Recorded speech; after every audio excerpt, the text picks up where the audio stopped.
Hey guys, here's the gear for today.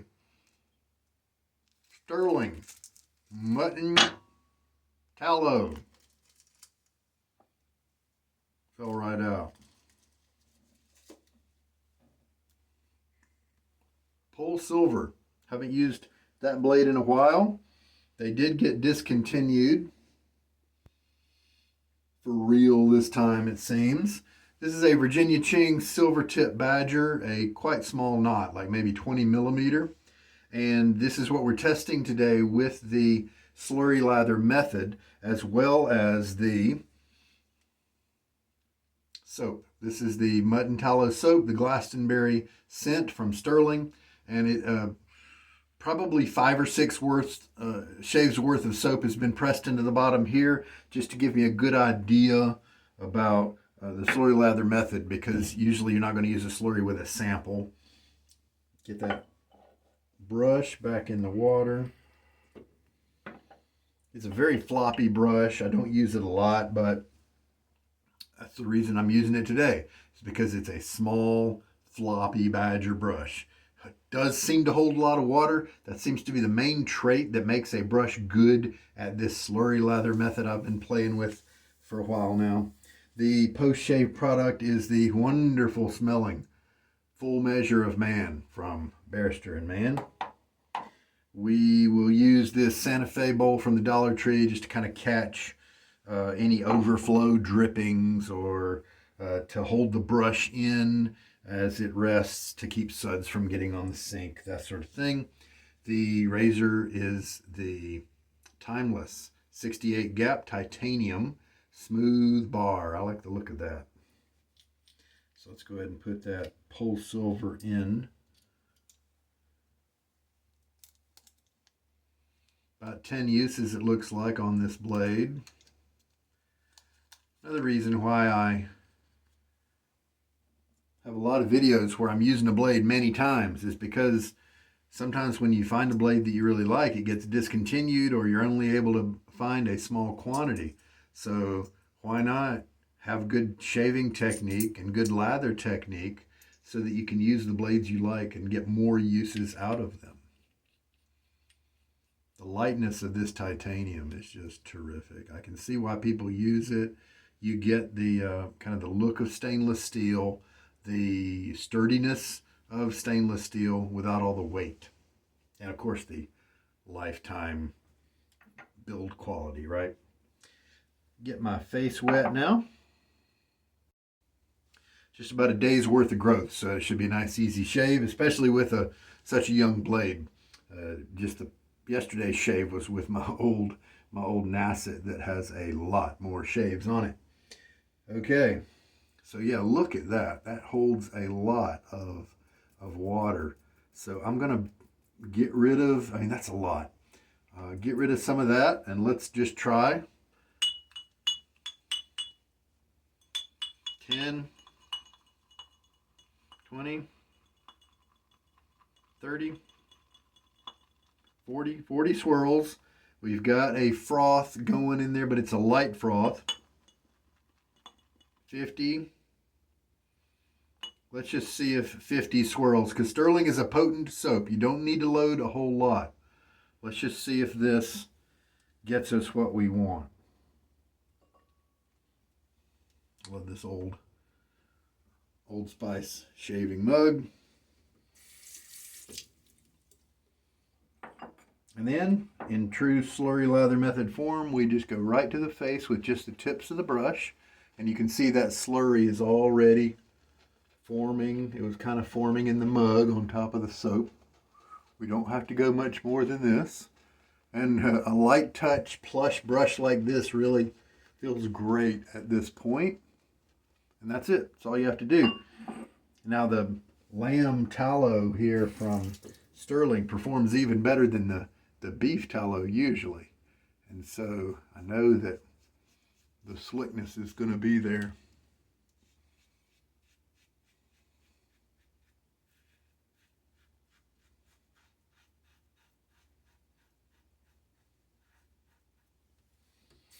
I do have plenty of tubs of the lamb. I have tubs of Glastonbury, Port au Prince, sheep.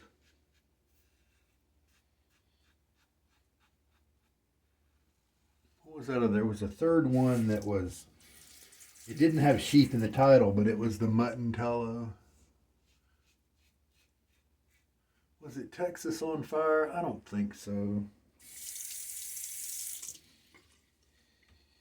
And there we go. Really nice, fast first pass. I think this is going to be a good slurry lather brush and soap. And I didn't really think that was going to be too much of a surprise. With the slurry lather, we are focusing on having a lot of water up front. A little bit of the soap is on your skin, and the water is just all around it to help it do its job even better. And right now you can see the lather is just a little bit more firm, a little bit more put together than it was the first pass.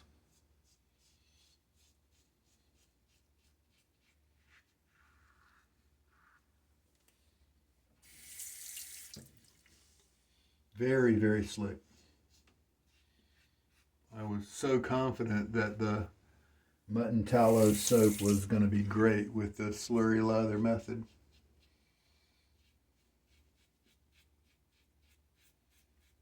And sure enough. And then, oh, and now you can feel your face. I still have some wetness, some nice residual slickness there. Yep, that's good. Just kind of a little splash of water. We don't even need to wipe all the soap away. With this method, which is kind of designed to be a method for the fast guys that are maybe a little short on time. I think I was able to get a 3-pass shave done from start to finish, including cleaning my gear appropriately, in less than 3 minutes. And that was with rinsing an animal hair brush with a, if you were in a super duper rush and you had a synthetic, you wouldn't have to do that at all.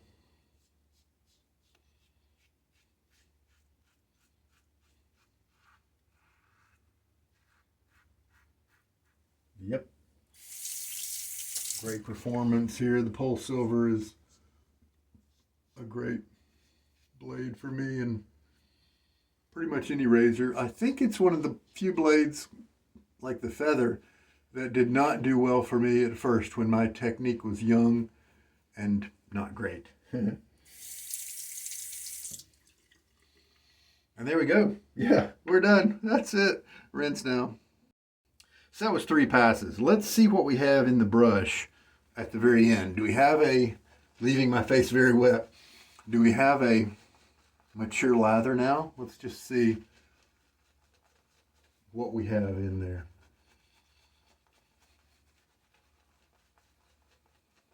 Super comfy here. This is a terrific type brush to use with the slurry method. I think these standard density brushes are that way. I think they beat those high density brushes with a lot of backbone when it comes to this method. Because of that plush nature. And see, that's a great lather. And this is the 4th pass. I've already done 3 passes, 3 great shaves.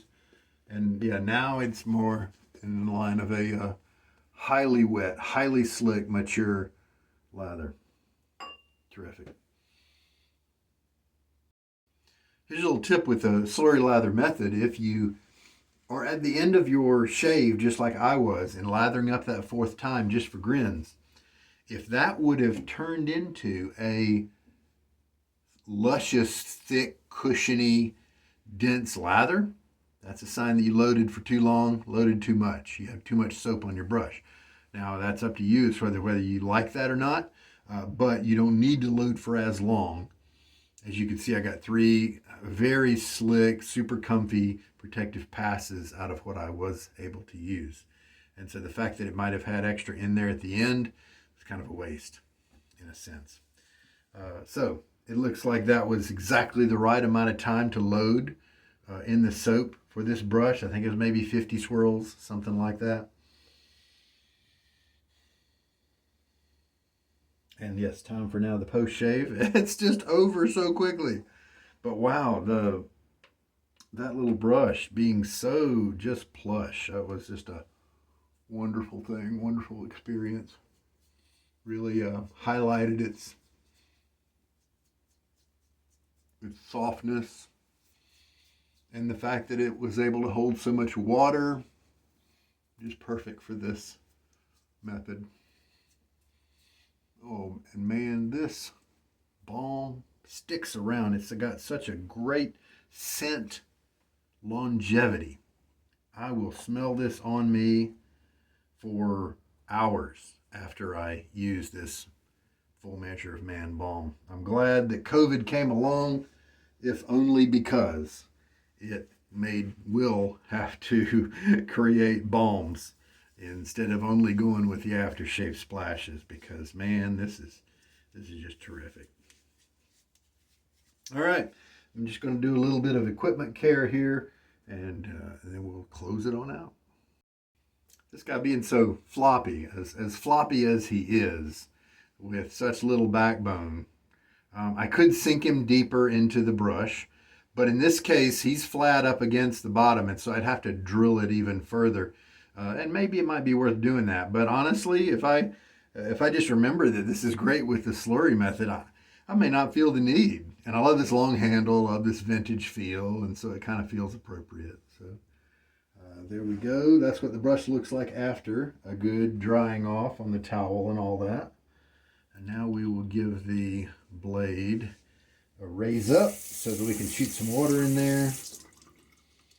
That PolSilver got another usage on it. Recent video was posted. I was describing how to use samples. So if you're new, I showed the way to put multiple uses of soap in a mug like this, or any type of container will do. And obviously it's just pressing it in. But then I go into it in more detail, when you might want to do that, when you might want to do the method where you just take one shave's worth of product and put it at the bottom of your lather bowl. There's benefits to either way.